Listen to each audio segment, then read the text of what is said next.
Réanimation du prématuré de moins de 32 semaines d'aménorrhée en salle de naissance. 5 à 10% des nouveau-nés nécessitent une réanimation à la naissance. Ce pourcentage s'élève à 80% pour les prématurés de moins de 1500 grammes. Cependant, aucun guideline concernant spécifiquement la réanimation de ces prématurés n'est disponible. Le but de ce film est simplement de faire part de notre expérience dans ce domaine. Lors de tout accouchement prématuré, le pédiatre doit être averti à l'avance pour vérifier le bon fonctionnement du matériel de réanimation et consulter le dossier maternel.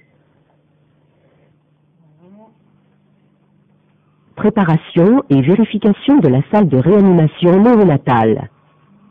Les locaux. La salle de naissance est un local isolé pour éviter par mesure d'asepsie la circulation intempestive de personnel non impliqué dans les soins néonataux.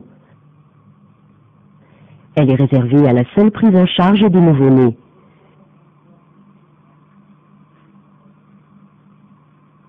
Une température minimale de 25 degrés doit y être maintenue. Le matériel préparé et vérifié tous les jours par la sage-femme ou le pédiatre comporte une table radiante équipée de 5 prises de fluide, une pour le vide, 2 pour l'oxygène, 2 pour l'air, branchées en chauffe permanente sur mode manuel. À l'arrivée du bébé, la sonde thermique est mise en place et on passe en mode chauffage bébé où la température s'adapte aux besoins du bébé. On déclenche le minuteur d'Apgar.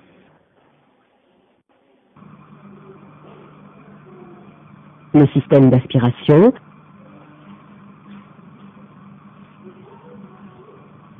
réglé sur des pressions de moins 100 à moins 150 cm d'eau avec sonde d'aspiration de calibre numéro 4, 6, 8 et 10 à portée de main. Les électrodes repositionnables sont disponibles. L'oxymètre de pouls et le moniteur sont branchés. On vérifie que l'embu soit adapté à un masque néonatal, que la valve de sécurité fonctionne pour limiter la pression maximale délivrée à 30 cm d'eau et que l'arrivée d'oxygène soit correcte. Si un néopef est disponible, il faut le régler d'avance. Ouvrir le mélangeur air-oxygène. Régler la pression d'insufflation entre 20 et 25 cm d'eau. Une pression expiratoire positive à plus 5 est établie en tournant la valve blanche.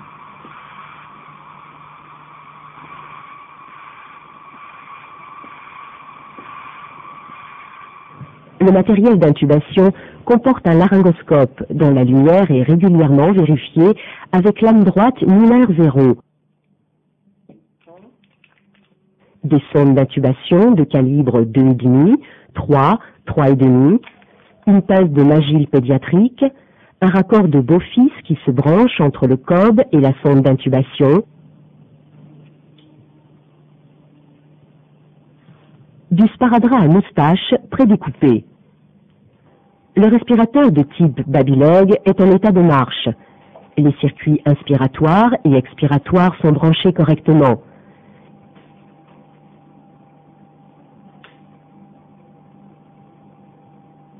Il s'agit de matériel à usage unique. Le modificateur doit être percuté 10 minutes avant utilisation afin d'atteindre la température de 37 degrés. Le réglage du respirateur est standard. Nous ne réglons plus la FiO2 à 100%. Des lunettes de CPAP sont disponibles. Numéro 2 pour un poids inférieur à 1500 grammes, numéro 2,5 pour un poids supérieur à 1500 grammes, avec des moustaches pour CPAP. Un pousse-seringue électrique double est en place. Dans le chariot d'urgence se trouvent les médicaments.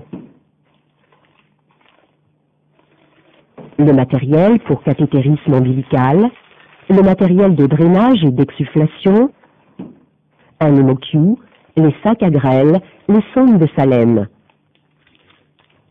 Une ampoule d'adrénaline à 1 pour 10 000, diluée dans 9 cc de sérum physiologique et renouvelée tous les jours dans une seringue prête à servir. Date et heure de la dilution sont notées. Le matériel de puériculture est prêt. Le pèse-bébé électronique allumé et paré. Seringues, cathéters, glucomètres sont disponibles. 2 sacs de sable protégés sont placés sur la table, ainsi qu'un bonnet, un champ doux et chaud, les attaches-membres et les tubes de prélèvement bactériologique. Un cahier de protocole d'urgence est dans la salle, comportant notamment les dilutions des différentes drogues à utiliser, les normes en fonction du poids. Préparation du matériel pour cathétérisme veineux ombilical. Le cathétérisme ombilical peut être une urgence. La préparation du matériel se fait à l'avance pour toutes les naissances prématurées de moins de 32 semaines d'aménorrhée, même s'il n'est pas systématiquement utilisé. Des poches contenant le matériel nécessaire, ainsi que des plateaux d'instruments stériles sont toutes prêtes. Les conditions d'asepsie sont rigoureuses, avec lavage soigné des mains à la bétadine ou l'ibiscrub. Protégé par des gants stériles, on dispose sur un chariot un champ stérile, puis le plateau d'instruments. Une pince à disséquer fine courbe sans griffe, une pince droite sans griffe type Alsted, un porte-lame, une lame de bistouri, un champ troué, du fil à peau et une paire de ciseaux.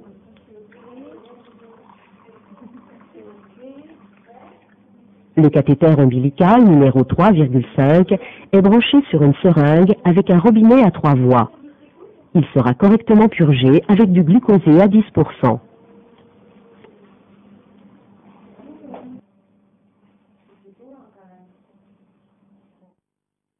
Mesures d'asepsie. Les mesures d'asepsie s'appliquent à tout le matériel utilisé en salle de réanimation. Le petit matériel est changé, système d'aspiration, tuyau du respirateur. Le gros matériel est nettoyé entre 2 nouveau-nés, embut, stéthoscope, table de réanimation. Le lavage des mains se fait après chaque geste. Pour les manœuvres de réanimation, le port de gants stériles, du masque et du calot sont recommandés chez les prématuricides. Gestes techniques. La ventilation au masque. Les stratégies ventilatoires se sont développées dans le sens d'une moindre agressivité, occasionnant des durées de ventilation assistée extrêmement courtes. La méthode de ventilation à la naissance conditionne le devenir pulmonaire du prématuré. La ventilation manuelle est faite au masque avec un embut ou de préférence un nœud au puff. Elle se pratique sur un bébé bien positionné, tête dans l'axe, au rythme de 60 insufflations par minute. Le nez et la bouche sont englobés dans le masque néonatal qui doit bien s'appliquer sans laisser de fuite. Il ne doit pas bloquer l'ouverture de la bouche par une application trop prononcée. On manipule l'embut néonatal entre le pouce et les autres doigts de la main. Il n'est pas possible de contrôler la pression délivrée par l'embut. La qualité de la ventilation est appréciée par l'observation d'une mobilisation thoracique franche. Avec le néopuff, la ventilation se fait par une simple application de l'index. Le contrôle visuel de la pression délivrée pendant le geste est permanent. Une pression expiratoire positive est d'emblée établie. Les pressions d'insufflation requises pour ouvrir les alvéoles pulmonaires du prématuré sont beaucoup plus faibles que pour le nouveau-né à terme, de l'ordre de 20 à 25 cm d'eau au lieu de 40. Des pressions trop fortes et non contrôlées feraient le lit de la bronchodysplasie et favorisent la survenue de pneumothorax, d'où l'intérêt du néopuff. La CPAP nasale. Les lunettes de CPAP nasale sont introduites à 1 à 2 cm de profondeur dans les orifices narinaires. Elles sont fixées par la moustache, puis reliées au respirateur.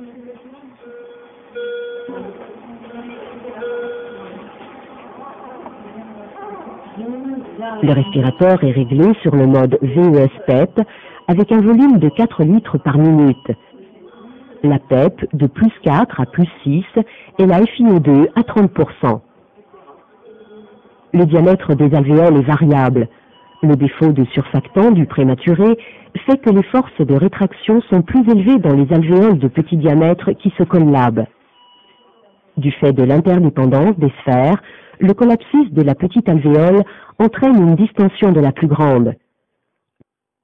L'oxygénothérapie sous enceinte ne peut pas modifier cette physiopathologie et aboutit à une inhomogénéité de la ventilation.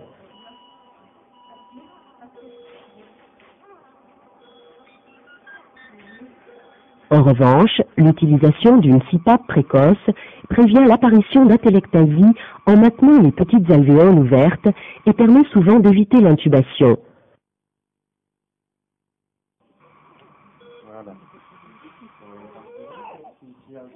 La surveillance se fait par le monitorage de la saturation en oxygène, par la clinique, évaluation des signes de détresse respiratoire, tolérance des lunettes.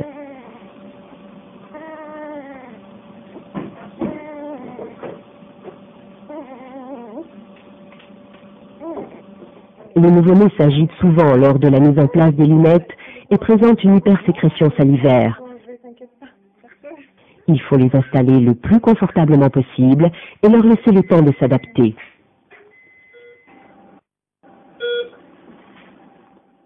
L'intubation nasotrachéale. Le principe est le même que chez le nourrisson à terme.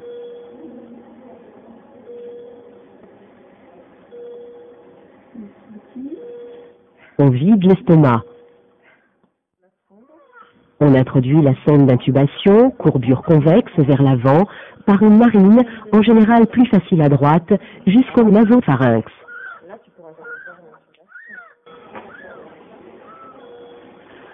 Le bébé est maintenu tête dans l'axe pour obtenir une continuité oropharyngée en évitant toute hyperextension.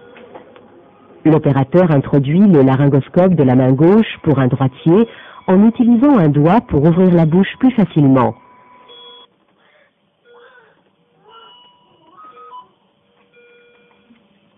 Il fait une translation antérieure. Éviter un mouvement de bascule. Lorsqu'il visualise le rebord épiglottique, il poursuit son mouvement de translation pour dégager l'orifice trachéal. Il saisit de la main droite la pince de Magil qui sert à attraper la sonde et à la faire glisser dans l'orifice trachéal jusqu'au bord du repère noir.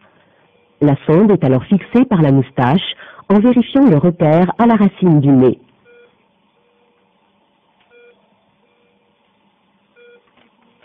Le respirateur est branché. L'auscultation permet de contrôler la symétrie du murmure vésiculaire. Si le murmure vésiculaire est mieux perçu à droite, l'intubation est sélective, il faut retirer la sonde d'un repère. Voici la position à éviter. Chez le prématuré, la glotte est plus antérieure que chez le nouveau-né à terme et l'hyperextension empêche son ouverture.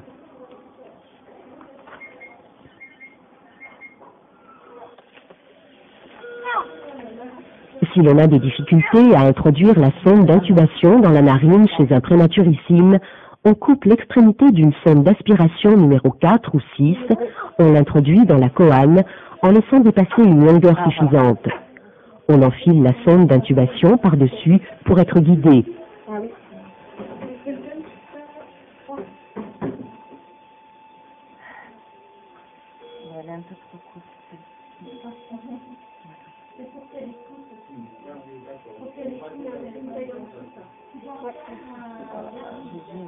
On peut alors retirer la sonde d'aspiration qui a servi de guide. Si l'on a des difficultés à franchir l'orifice trachéal, on appuie doucement sur le cartilage cricoïde pour maintenir la glotte ouverte.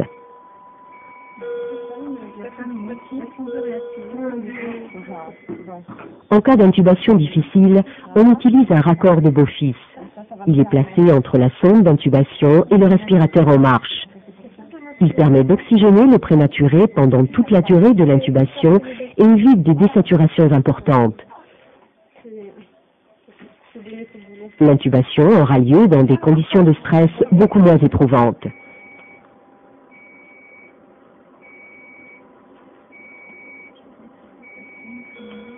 En attendant l'arrivée du SMUR pédiatrique, il vaut mieux ventiler correctement au masque, surtout avec les néopeufs, plutôt que de s'acharner sur une intubation difficile, sauf en cas de hernie diaphragmatique.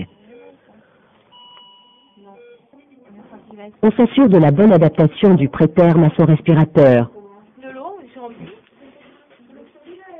La SAO2 est surveillée en permanence.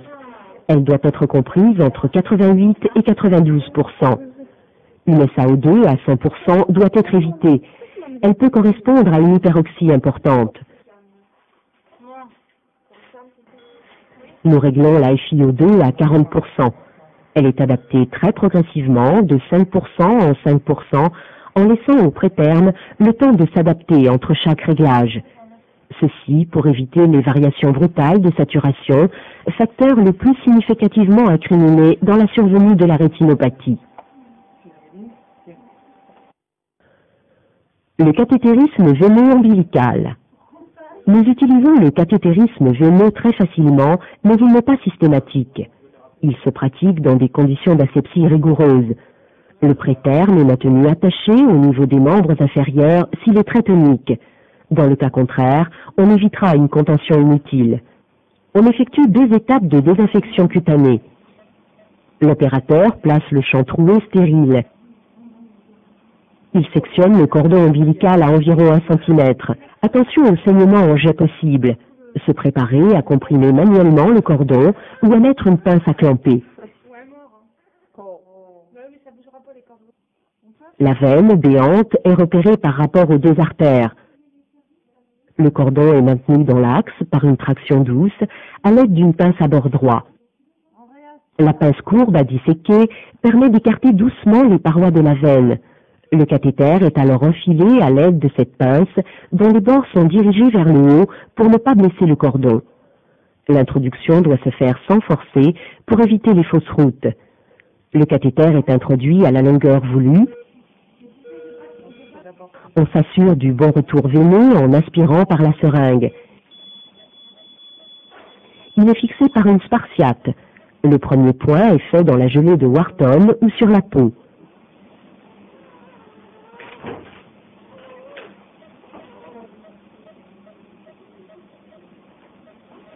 On fait 2 nœuds à chaque spirale de la spartiate. On la monte sur environ 3 cm.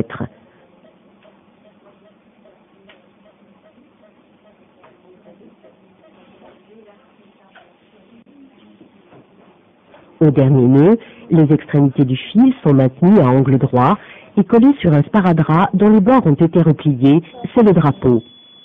Cette astuce permettra, si besoin, une mobilisation facile du cathéter après contrôle radiologique qui est indispensable pour vérifier le bon positionnement dans la veine cave inférieure. Le cordon est maintenu de préférence par une cheminée. Il faut éviter la pose d'un pansement adhésif qui peut léser une peau très fine.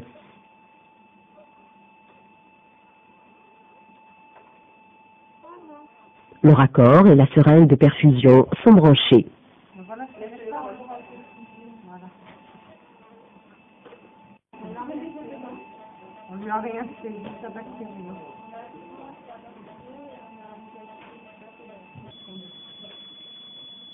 Les 2 étapes de la réanimation chez le prématuré.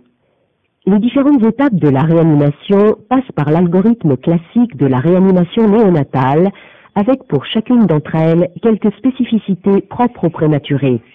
La présence de 2 personnes entraînées est recommandée.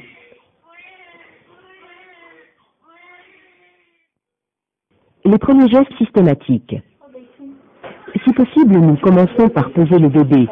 Cette manœuvre prend quelques secondes et elle sera utile pour déterminer le calibre de la sonde de CPAP ou d'intubation à utiliser, le calcul des posologies de drogue ou d'antibiotiques, la poursuite de la réanimation dans les cas extrêmes.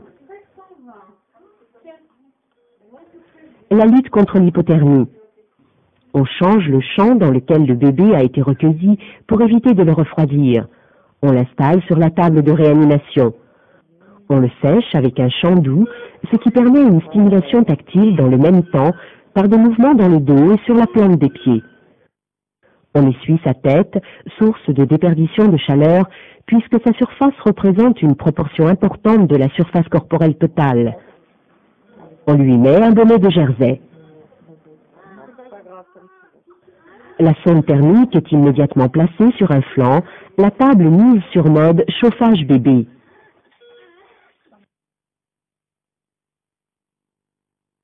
L'aspiration des sécrétions par la bouche puis par le nez se fait pendant le retrait de la sonde.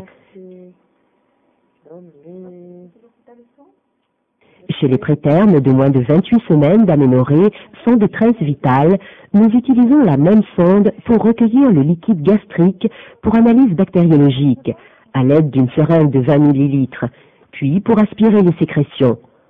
On recueille ainsi le milieu de culture le plus fiable, reflet du liquide amniotique, et on évite le traumatisme de la mise en place de sondes successives. Voilà.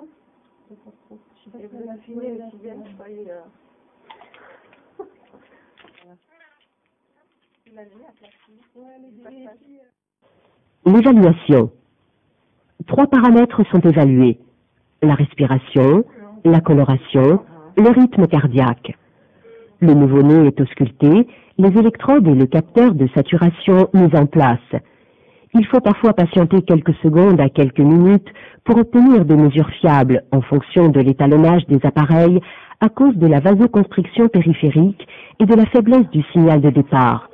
La clinique prime toujours sur la technique.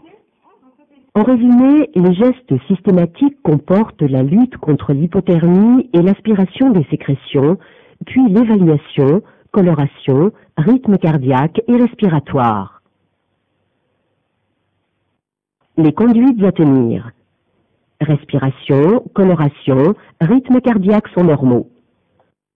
Le grand préterme met quelques minutes à s'adapter à la vie extra-utérine. Un Apgar à 7 à la première minute de vie est considéré comme normal.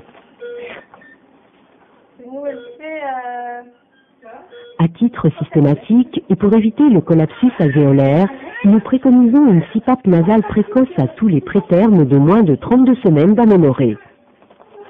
L'évaluation sur le plan respiratoire est refaite après la pose du cathéter ombilical à 30 minutes de vie. En l'absence de détresse respiratoire et de besoin en oxygène, on enlèvera la CPAP nasale, soit d'emblée, soit après radio thoracique, permettant d'éliminer tout signe de maladie des membranes myalines. Chez cet enfant, sans signe de détresse respiratoire, on enlève la CPAP. Chez les prétermes de moins de 32 semaines, on met une CPAP systématique précoce. La coloration est anormale. La cyanose persistante isolée est rare.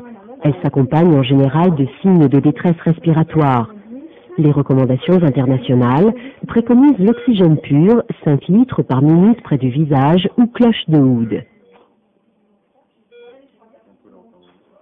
Chez le prématuré, nous avons vu qu'il est préférable d'assurer l'oxygénation d'emblée par la mise en place d'une CPAP nasale qui diminue l'incidence de l'intubation et de la ventilation artificielle. Le cliché pulmonaire et la surveillance permettront de décider de l'arrêt de la CPAP ou de l'intubation secondaire. En cas de cyanose, on met une CPAP pour assurer les apports en oxygène. La pâleur, due à un collapsus cardiovasculaire ou à une anémie, est associée en général à une bradycardie et une hypoventilation et nécessite une réanimation lourde avec parfois transfusion en salle de naissance. La respiration est anormale. Détresse respiratoire modérée. En cas de détresse respiratoire modérée, Silverman inférieur ou égal à 3, on tentera de principe une CPAP nasale en première intention. Si la dynamique respiratoire reste de mauvaise qualité et les besoins en oxygène faible, FiO2 inférieur à 30%, on poursuit la CPAP. En cas de détresse respiratoire modérée, on met une CPAP en adaptant la FiO2. Détresse respiratoire sévère. En fonction de l'expérience du réanimateur, on peut tenter une CPAP nasale ou intuber d'emblée.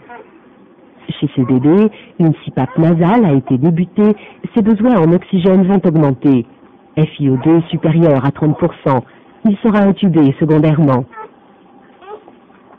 Chez le préterme, l'indication de l'intubation est portée plus facilement en présence de signes de détresse respiratoire pour un score de Silverman supérieur à 3 au lieu de 6 chez le nouveau-né à terme.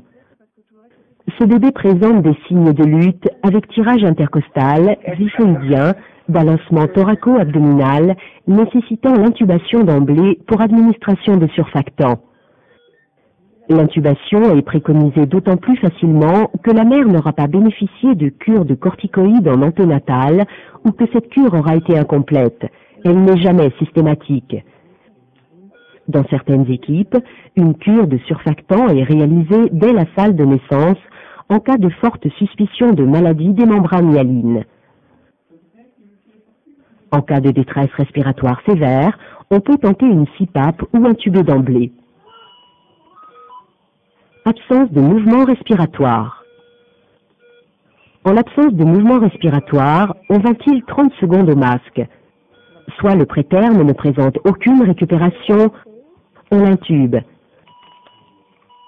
Soit le préterme récupère une respiration normale ou des signes modérés de détresse, on met une CPAP nasale. Dans les cas intermédiaires, récupération incomplète, on poursuit 30 secondes de néopuff avant de mettre une CPAP ou d'intuber.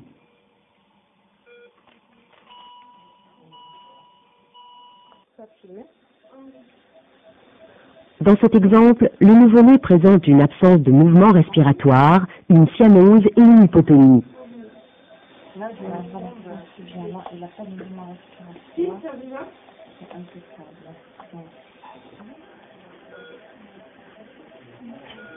Il est ventilé au masque 30 secondes, le thorax commence à se soulever, la coloration s'améliore. Cependant, il persiste une hypoventilation et quelques mouvements respiratoires anarchiques.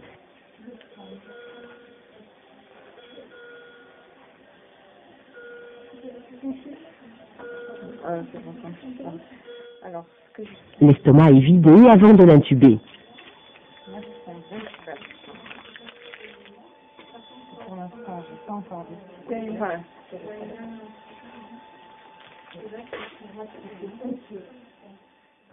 Le rythme cardiaque est anormal. Il s'agit en général de bradycardie, moins de 100 par minute, et le plus souvent associé à une hypoventilation. Notre attitude est superposable à celle décrite précédemment, avec intubation en l'absence de récupération après 30 secondes de ventilation au masque. Cet enfant présente une bradycardie sévère avec vasoconstriction, hypotonie et hypoventilation. Il ne récupère pas après 30 secondes de ventilation au masque. Il est intubé et le diagnostic sera celui de maladie des membranes hyalines sévères. Instillation d'adrénaline intratrachéale. Dans la majorité des cas, l'intubation permet une récupération complète.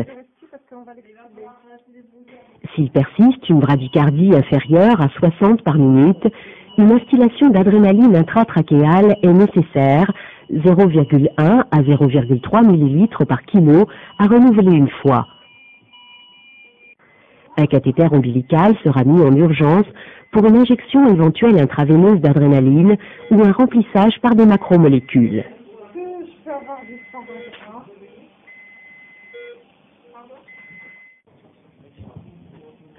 Massage cardiaque externe.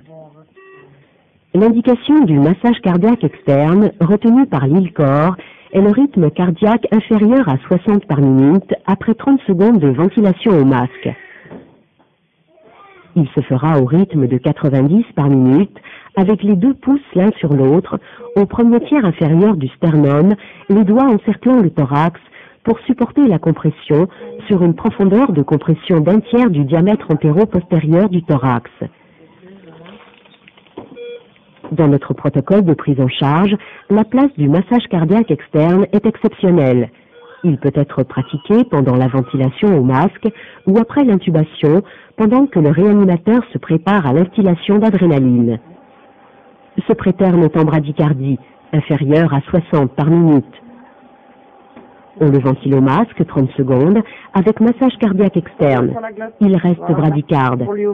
Il est donc intubé. Il persiste une hypotonie et une hypoxie. On le laisse s'adapter et après quelques secondes, la saturation remonte, le rythme cardiaque se normalise et il redevient réactif.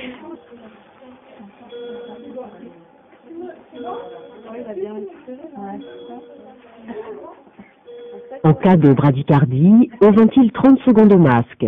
Si l'enfant reste bradycarde, on l'intube. S'il garde un rythme cardiaque inférieur à 60 par minute, on instille de l'adrénaline intratrachéale. En cas de récupération complète, on met une CPAP.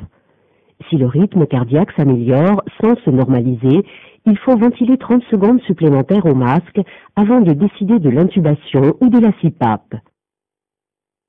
Une réanimation lourde nécessitant de l'adrénaline ou d'autres gestes invasifs comme le drainage pleural est synonyme chez le grand préterme de très mauvais pronostic. En synthèse, la CPAP tient une place prépondérante dans la réanimation du prématuré. Elle est indiquée dans tous les cas résumés sur ce tableau. Voilà. Voilà, là je vais respirer. Voilà. Bien sûr à mesurer, c'est pas d'accord. J'ai fait avec le juste tout à l'heure. En revanche, la place de l'intubation est restreinte aux indications suivantes.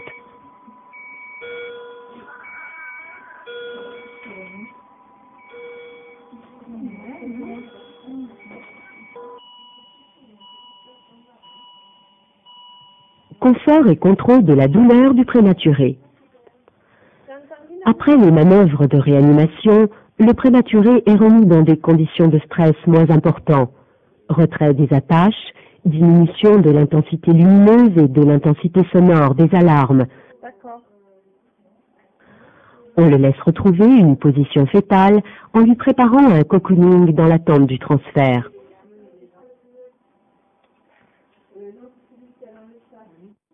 Un contrôle du dextro est réalisé après environ 30 minutes de vie. On utilise la prise orale de saccharose et la succion non nutritive pour limiter la douleur.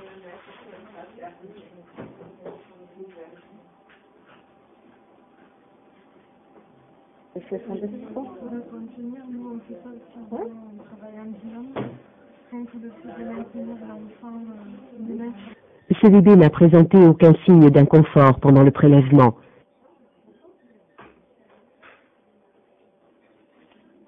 Si un contrôle de gazométrie est nécessaire, elle est prélevée par le cathéter veineux ombilical si possible.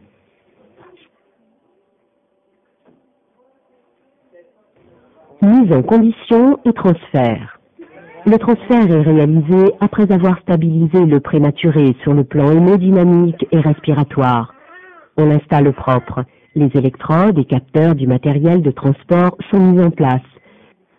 Le bébé est installé dans un matelas coquille, moulé grâce au système d'aspiration pour le maintenir confortablement et éviter les secousses. Le respirateur de transport a été réglé.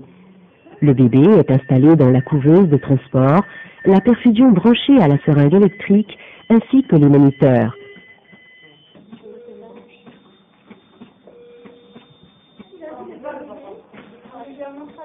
Il est montré à ses parents avant son transfert. Il est nécessaire d'expliquer l'environnement technique. On propose aux parents de toucher leur enfant pour essayer de leur faire prendre conscience de sa réalité. Et après, il a un petit cathéter au niveau de l'ombilic, c'est-à-dire que ça fait pas mal. Voilà, on va tourner, une fois qu'il est froid. Papa, vous voulez pas lui faire une petite patrouille? En conclusion, quelques équipes anglo-saxonnes utilisent les moyens vidéo pour évaluer les manœuvres de réanimation néonatale et effectuer un contrôle qualité régulier. Lors du tournage de ce film, nous avons pu nous apercevoir des erreurs techniques et des améliorations à apporter à nos pratiques. La coordination entre les différents intervenants lors d'une réanimation, le respect du rôle dévolu à chacun sont importants pour une prise en charge sans délai et dans les meilleures conditions. Retenons que la réanimation du prématuré doit être la moins agressive possible, privilégiant la CPAP précoce et le confort de ces bébés très fragiles.